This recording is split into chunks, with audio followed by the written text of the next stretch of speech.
Our scripture for tonight, Psalm 22, verses 1 and 2. Again, Psalms 22, verses 1 and 2. There's a name I'd like for you to be familiar with, not because of the person, but because of what he has done. And that is in the person of Kevin Briggs. Kevin Briggs is a retired California Highway Patrol Sergeant. In retirement, he's not sitting still. He has been featured in magazines, newspapers.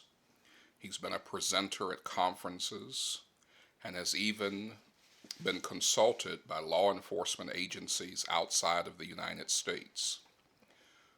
Why such fanfare for Kevin Briggs?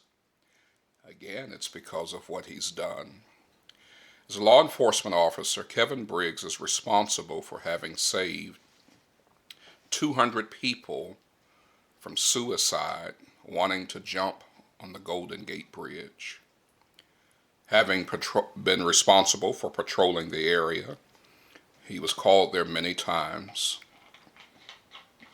He attributes having a gentle voice, making eye contact, and listening and understanding people as a means of helping them. He had no formal training in suicide prevention, nothing other than his genuine care and concern. Those wanting to commit suicide were dealing with the various issues of life and found themselves depressed to the point of wanting to commit suicide. What is so interesting and fascinating about this story is not that Kevin Briggs was a highway patrol officer. We would expect that's a part of his job. But what's really interesting is that Kevin Briggs suffers from depression. Is it ironic or is it divine intervention that a person suffering from depression would be called to help those dealing with depression to keep them from making the ultimate fatal mistake? I'm fascinated with this story because there are times in life that we don't recognize the ministries that we possess. While we believe in the power of prayer, there are some times that God will not give us what we've asked for, but we should not find ourselves in despair because sometimes your greatest ministry will come from your deepest pain. In Psalm 22, in verse number 1, we read these words, my God, why hast thou forsaken me? Why art thou so far from helping me and from the words of my roaring? O my God, I cry in the daytime, but thou hearest not, and in the night season, and am not silent. These words perhaps take you to the cross of Calvary, when Jesus uttered these very words, my God, why hast thou forsaken me? This is both a biographical experience in the life of David, as well as a prophetic declaration of what would come in the life of Jesus the Christ. Beloved, there are times in our lives where we can relate to David, feeling as if God has not answered our prayers. David found himself mocked and ridiculed, found himself dealing with pain that did not seem to subside, and he faced the opposition of enemies. You and I find ourselves experiencing one crisis after another. Oftentimes, God delivers us. All the time, God sustains us. But what do we do in those moments when we just can't seem to get what we want? Well, we might want to take a message from Kevin Briggs' life, who again suffers from depression, but learned to help others at their point of depression. Some things that would change your life when God won't change your circumstance. Number one, learn to minister to others. That's right, minister to others.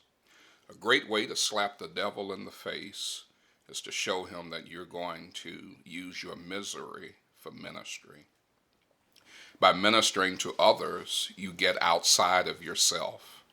And because you can relate to them, you can develop a compassion that people don't always feel from other people. Second, you have to learn to use the power of your past. Many people are ashamed of their yesterday. They don't want anyone to bring it up, and they're hoping no one will ever find out about their dark days. Do you recognize your past as a testament to the grace and mercy of God? And also, your past can be your means of ministering so that you can help others by looking at your life and recognizing what God has brought you through.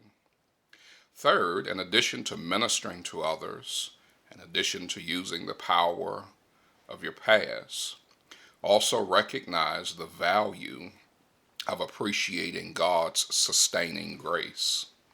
When we recognize the pain, the problems, the persecutions, all of the perils of life, have you ever thought that the reason that you have not jumped off the bridge, the reason you've not waved the white flag of surrender, the reason why you made it another day even though you didn't know how, is because God may not have changed your circumstance, but he's changing you to meet it.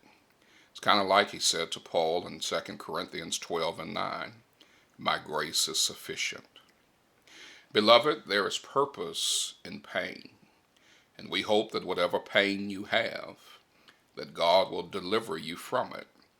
But even if he chooses not to deliver you from it, trust that your pain can become purposeful. Your misery can become ministry, that you can make a difference by ministering to others, claiming the power of your past, and thanking God for his sustaining grace. Remember Kevin Briggs, a man wrought with depression, who helped save 200 lives of individuals who found themselves depressed. What are you dealing with? What are you going through? You just might have something in you that can help somebody else, and you just might save a life. This has been another installment of A Few Minutes with the Minister.